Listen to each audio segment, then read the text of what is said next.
Tuh. Hmm. Baik, Assalamualaikum warahmatullahi wabarakatuh.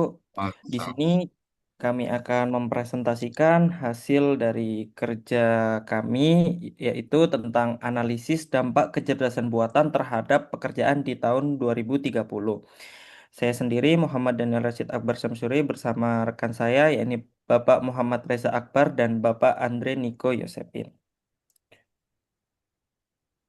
Untuk agenda yang kita bahas yakni yang pertama satu permasalahan, yang kedua yakni data dan metodologi, yang ketiga hasil dan analisis, dan yang terakhir yakni simpulan dan rekomendasi.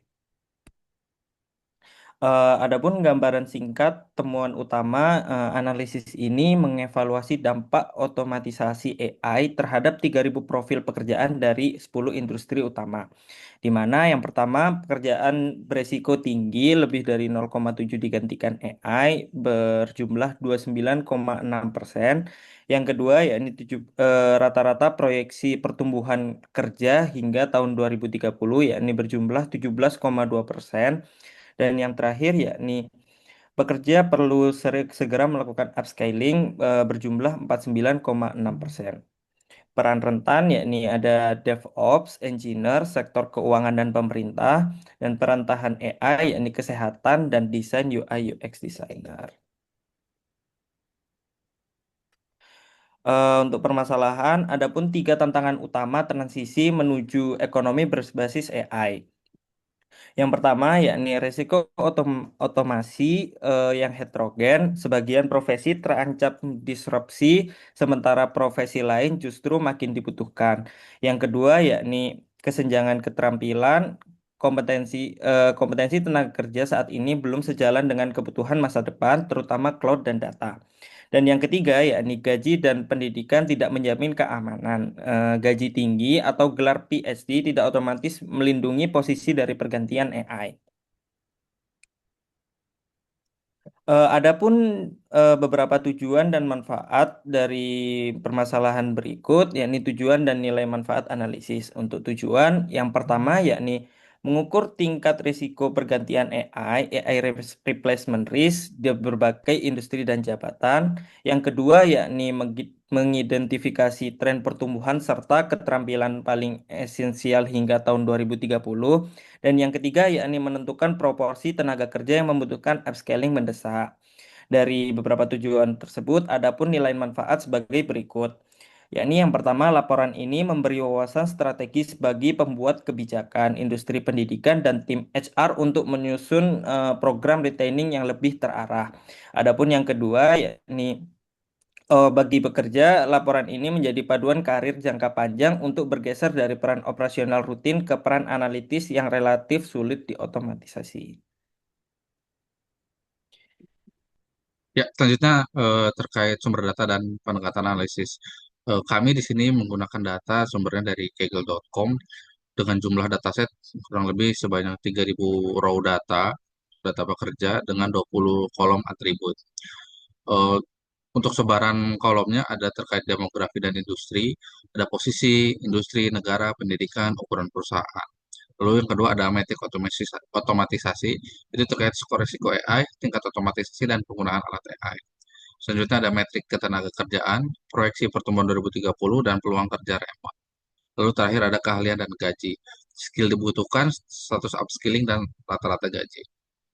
Sedangkan untuk metodologinya kami ada empat, yaitu pertama terkait persiapan dan pemodelan data. Selanjutnya ada analisis komparatif, ada analisis korelasi, lalu visualisasi dashboard. Selanjutnya akan dijelaskan oleh Mas Tiko.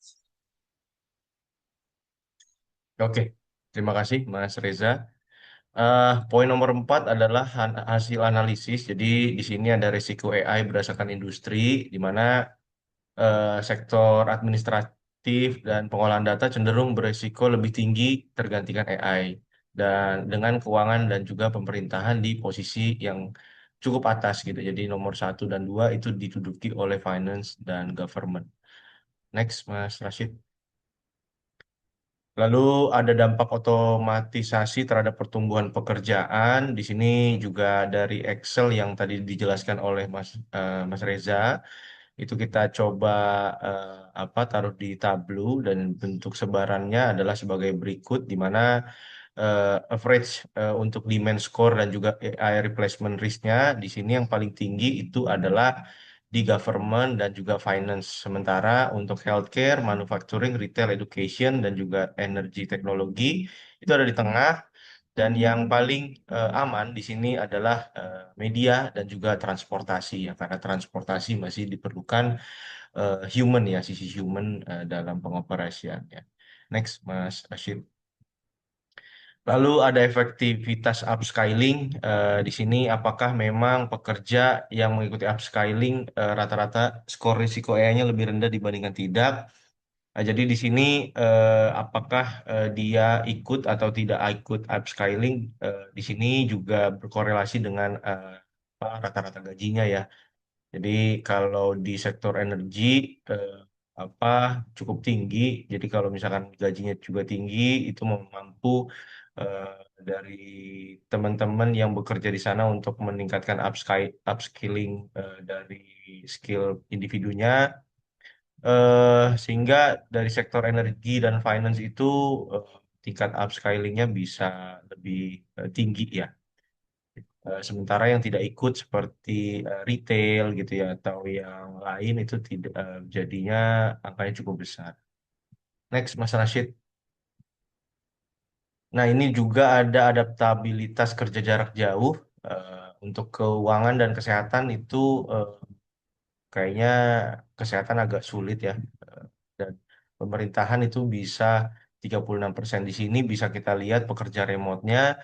Yang hybrid 1011, yang iya itu ada 1003 dan yang no ada 986. Next, Mas Rashid. Nah, jadi di sini ada dashboardnya eh, yang memang jadi hasil ya, jadi total gitu ya dari resiko replacement, rata-rata gaji, tingkat kebutuhan versus tingkat pergantian, pekerja remote dan juga tren pendidikan. Next, Mas Rashid.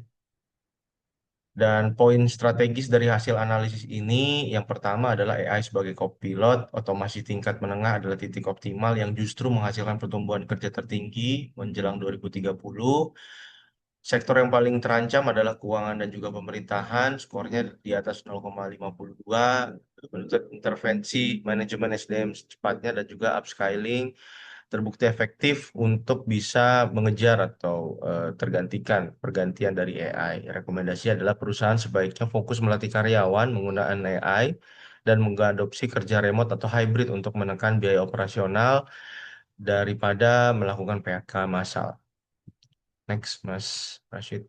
Nah, ini referensi kami ada tiga di sini. Ada dari The New Science of Winnings dari Harvard, lalu ada The Definitive Guide to Dimensional Modeling, Wiley, lalu terakhir ada Business Intelligence dan Analytics. Nah, mohon izin untuk bisa kami presentasikan secara langsung eh, dari hasil presentasi ini kami jelaskan bagaimana tata cara bisa kami dapatkan data tersebut. Nah, jadi dari sini dari Excel CSV itu ya yang dibantu oleh Mas Reza gitu ya dari Kaggle, data dari Kaggle itu lalu kami apa eh,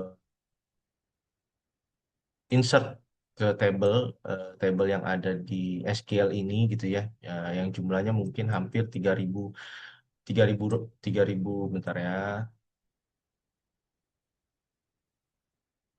Sorry, Bintangnya nggak usah mas. Nggak, bintangnya nggak usah.